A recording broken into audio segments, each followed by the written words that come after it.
आसमान में सूरज धीरे धीरे निकल रहा है। दीनू अपनी पुरानी फटी हुई जाल कंधे पर रखे समुद्र के किनारे खड़ा है। हवा ठंडी है, लेकिन दीनू के चेहरे पर थकान है। हे भगवान, आज तीसरा दिन है, घर में अन्न का एक दाना नहीं है। रजो का गुस्सा तो तुम जानते ही हो। अगर आज भी खाली हाथ लौटा तो वो मेरा जीना मुश्किल कर देगी। बस एक मछली, सिर्फ एक छोटी सी मछली दिला दो। दीनू जाल फेंकता है। कुछ देर बाद उसे जाल भारी महसूस होता है। वो उत्साहित होकर उसे खींचता है। जाल में एक छोटी चमकती हुई सुनहरी मछली फंसी है। अरे, ये क्या? ऐसी मछली तो मैंने आज तक नहीं देखी। ये तो सोने की तरह चमक रही है। सुनहरी मछली अचानक मनुष्य की आवाज में, मछुआरे भाई, कृपा करके मुझे छोड़ दो, मुझे वापस पानी में जाने दो। मैं तुम्हें इसके बदले वो सब दूंगी जो तुम चाहोगे। तुम बोल सकती हो, तुम कोई साधारण मछली नहीं हो। मैं समुद्र की राजकुमारी हूँ। मुझे प्राणदान दो, मैं तुम्हारी हर इच्छा पूरी करूंगी। नहीं नहीं, मुझे तुम्हारा कुछ नहीं चाहिए। तुम बात कर सकती हो, ये जानकर ही मुझे खुशी हुई। जाओ, अपनी दुनिया में वापस चली जाओ। दीनू मछली को पानी में छोड़ देता है। मछली एक लंबी छलांग लगाती है और गायब हो जाती है। दीनू खाली हाथ घर पहुंचता है। रजो दरवाजे पर खड़ी उसका इंतजार कर रही है। आ गए खाली हाथ? क्या आज भी हम हवा खाकर सोएंगे? अरे रजो, सुनो तो, आज एक अद्भुत घटना हुई। मुझे एक बोलने वाली सुनहरी मछली मिली थी। उसने कहा कि वो मेरी कोई भी इच्छा पूरी कर देगी। क्या? और तुमने उससे कुछ नहीं मांगा? तुम सच में मूर्ख हो। देखो, हमारी झोपड़ी की छत गिर रही है, हमारे पास खाने को नहीं है। जाओ, अभी वापस जाओ और उससे कहो कि हमें कम से कम एक बढ़िया खाना और एक नया टब चाहिए। हमारा पुराना टब तो टूट चुका है। लेकिन रजो, वो बेचारी मछली तो पानी में चली गई, वापस कैसे आएगी? चुप रहो, तुम मुझे नहीं पता कैसे आएगी। तुम अभी जाओ, वरना घर में कदम मत रखना। दीनू चुपचाप वहाँ से रजो की कड़वी बातें सुनकर चला जाता है। समुद्र का पानी शांत है। दीनू किनारे पर खड़ा होकर मछली को पुकारता है। ओ सुनहरी मछली, ओ जादुई मछली, मेरी पुकार सुनो। तभी पानी में हलचल होती है और सुनहरी मछली बाहर आती है। क्या बात है मछुआरे, तुम्हें क्या चाहिए? कुछ चाहिए तुम्हें तो बता सकते हो तुम। तेरी इच्छा पूरी कर दूंगा। मछली रानी, मेरी पत्नी रजो बहुत नाराज है। उसे एक नया टब चाहिए, क्योंकि हमारा पुराना टब टूट गया है। जाओ दीनू, तुम्हारी इच्छा पूरी हुई, घर जाओ।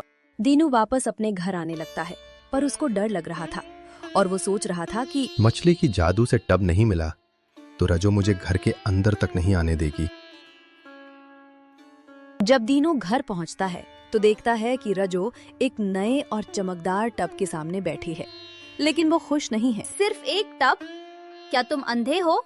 देखो इस झोपड़ी को। जाओ और उस मछली से कहो कि हमें एक बड़ा पक्का घर चाहिए। मुझे इस गंदगी में नहीं रहना। रजो, संतोष करना सीखो। अभी तो उसने टब दिया है। हमें इतने पाके खुद रहना चाहिए, ना कि और लालच करना। रजो बहुत गुस्सा होकर दीनू को चिल्लाते हुए कहती है। तुम चुपचाप जाते हो कि नहीं? जाओ और घर मांगो, ये मेरा आदेश है। नहीं तो घर के अंदर मत आना, समझे? दीनू वापस आता है। इस बार समुद्र की लहरें अब थोड़ी तेज हो गई हैं। आसमान में बादल छाने लगे हैं। मछली रानी, मुझे क्षमा करना, पर मेरी पत्नी को अब एक पक्का घर चाहिए। पर इस बार मछली रानी नहीं निकलती है, सिर्फ उसकी आवाज आती है। दुखी मत हो दीनू, घर जाओ, उसे उसका महल जैसा घर मिल गया है। मछली रानी, तुम्हारा धन्यवाद, और मुझे क्षमा करना कि मुझे बार बार आना। दीनू जब वापस आता है तो वहाँ झोपड़ी की जगह एक आलीशान घर है। रजो रेशमी साड़ी पहनकर खड़ी है। अब तो तुम खुश हो ना रजो? देखो कितना सुंदर घर है। सुंदर? ये तो बस ठीक ठाक है। मुझे इस गांव का मालिक बनना है, मुझे रानी बनना है और इस ऊंचे महल में राज करना है। जाओ, उस मछली से कहो कि मुझे इस पूरे देश की रानी बना दे। दीनू हाथ जोड़कर रजो को समझता है कि ये तुम क्या कह रही हो? हम साधारण लोग हैं, राजपाट हमारे बस का नहीं। बहस मत करो, जाओ और उसे कहो कि मैं रानी बनना चाहती हूँ। दीनू बेबस और लाचार बना के वो वापस जाता है। समुद्र का पानी अब काला पड़ गया है और ऊंची ऊंची लहरें उठ रही हैं। तूफान आने के संकेत हैं। मछली रानी, मैं बहुत थक गया हूँ। मेरी पत्नी की इच्छाएं कभी खत्म ही नहीं होती। मैं उसे खुश करना चाहता हूँ, पर अब डर लगने लगा है। अब वो रानी बनना चाहती है। फिर से मछली रानी सामने नहीं आई, पर उसकी आवाज फिर से आई और कहा, दीनू, इच्छाओं की कोई सीमा नहीं होती, लेकिन तुम्हारा दिल साफ है, इसलिए मैं तुम्हारी मदद करती हूँ। ठीक है, वो रानी बन जाएगी। जाओ। दीनू वापस आता है तो देखता है कि भव्य महल, चमकते झूमर, सोने का सिंहासन। लेकिन इस वैभव के बीच दीनू का चेहरा उदास है। उसे अपनी पुरानी झोपड़ी और सादा जीवन याद आ रहा है। महारानी जी, अब तो आपकी हर इच्छा पूरी हो गई। क्या अब हमें थोड़ा सुकून मिलेगा? क्या अब हम फिर से मुस्कुरा पाएंगे? उसकी आवाज में उम्मीद कम, दर्द ज्यादा है। सुकून? ये सब तो बस शुरुआत है। मुझे अभी बहुत कुछ चाहिए। मैं सिर्फ इस धरती की रानी नहीं रहना चाहती। मैं चाहती हूँ कि सूरज, चांद और तारे भी मेरे आदेश माने, और वो सुनहरी मछली, वो मेरी दासी बने। दीनू सिर झुका लेता है। उसकी आंखों से एक आंसू गिरता है और कहता है, रजो, अब बस करो। तुम जो मांग रही हो वो इंसान के बस की बात नहीं है। ये प्रकृति के नियमों के खिलाफ है। ये लालच हमें बर्बाद कर देगा। मैंने तुम्हें खुश करने के लिए सब किया, लेकिन अब मुझे डर लग रहा है कि हम सब कुछ खो देंगे। कृपया रजो, अब रुक जाओ। रजो गुस्से में चीखते हुए कहती है, चुप रहो। अगर तुम नहीं गए तो मैं तुम्हें फांसी पर चढ़वा दूंगी। जाओ। दीनू धीरे धीरे पीछे हटता है। उसकी आंखों में अब सिर्फ डर नहीं, बल्कि गहरा दुख और पछतावा है। वो जानता है कि अब कुछ बहुत बुरा होने वाला है।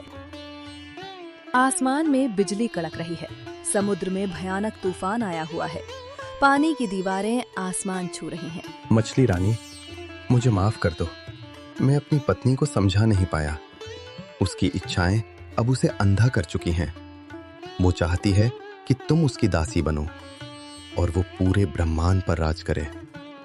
लेकिन मैं जानता हूं ये गलत है, बहुत गलत। दीनू घुटनों के बल बैठ जाता है। उसके आंसू तूफानी पानी में घुल जाते हैं। मैंने कभी कुछ नहीं मांगा था। मुझे तो बस एक सादा जीवन चाहिए था। मेरी गलती बस इतनी थी कि मैं उसे खुश करना चाहता था। अगर सजा देनी है तो मुझे दो, लेकिन उसे सही रास्ता दिखा दो। अचानक समुद्र से एक तेज चुभती हुई रोशनी निकलती है। लहरें कुछ पल के लिए ठहर जाती हैं। सुनहरी मछली प्रकट होती है। इस बार उसकी आंखों में करुणा के साथ गहरा क्रोध भी है। दीनू, तुम्हारा दिल साफ है, इसलिए हर बार मैंने तुम्हारी मदद की। लेकिन इंसान का लालच, वो कभी खत्म नहीं होता।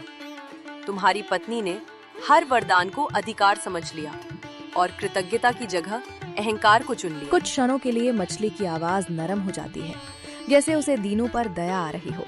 तुम्हारी सादगी और धैर्य काबिले तारीफ है, लेकिन अब प्रकृति का संतुलन बिगड़ने लगा है। हर इच्छा की एक सीमा होती है और वो सीमा पार हो चुकी है। सुनहरी मछली कठोर लेकिन न्यायपूर्ण स्वर में कहती है, जाओ दीनू, वापस वही लौट जाओ जहाँ से तुमने शुरुआत की थी। तुम्हारी झोपड़ी, तुम्हारा पुराना जीवन, वही तुम्हारा सच है।